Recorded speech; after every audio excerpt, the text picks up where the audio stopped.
بسم اللہ الرحمن الرحیم۔ انفو ورڈ کے دوستو السلام علیکم۔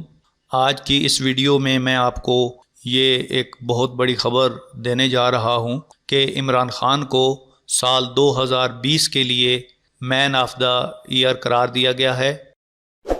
اگر آپ نے ہمارا چینل سبسکرائب نہیں کیا تو سبسکرائب کر لیں اور بیل آئیکن پر بھی کلک کر دیں۔ یہ خطاب ان کو مسلم 500 ایک پبلیکیشن ہے جارڈن کی، اس کی طرف سے دیا گیا ہے۔ ناظرین کرام، جارڈن کے اس میگزین نے یہ لکھا ہے کہ عمران خان کو 2020 کے لیے مین آف دا ایئر قرار دینے کی وجہ ان کی امن کی وہ کوششیں ہیں جو وہ مسلسل انڈیا کے ساتھ عالمی فورم پر ہر جگہ کر رہا ہے، جبکہ US کانگریس وومن راشدہ طالب کو وومن آف دا ایئر قرار دیا گیا ہے۔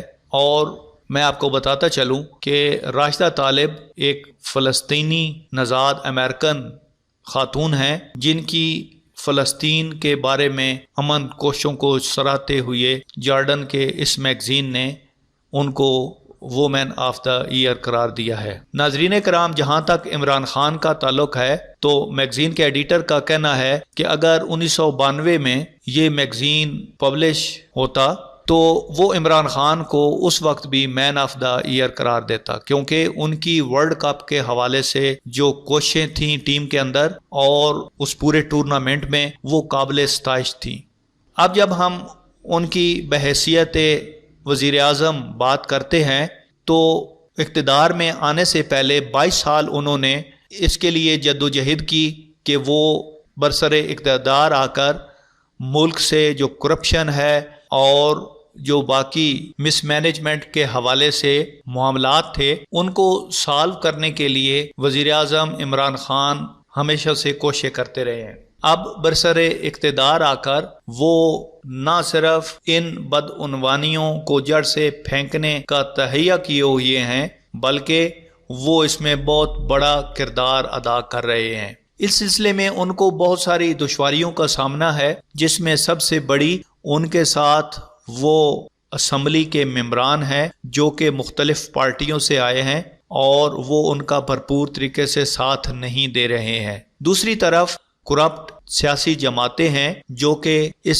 سسٹم کو چینج ہی نہیں کرنا چاہتی۔ اس کے ساتھ ساتھ بیوروکریسی میں لاتعداد ایسے افسران ہیں جو کہ اس طرح کی ریفارمز نہیں چاہتے، کیونکہ وہ پچھلے 40 سال سے ایک ایسے سسٹم کا حصہ ہیں جہاں پہ کرپشن کی وجہ سے انہوں نے بہت زیادہ مارداڑ کی ہے اور اپنی جائیدادیں بنائی ہیں، تو اس لیے وہ ایسا کرنے کو تیار نہیں ہے۔ لیکن پرائم منسٹر عمران خان اس بات پر کمیٹڈ ہیں کہ وہ یہ تمام ریفارمز کر کے رہیں گے، اور ایڈیٹر کے مطابق وہ اس میں کافی حد تک کامیاب بھی نظر آتے ہیں۔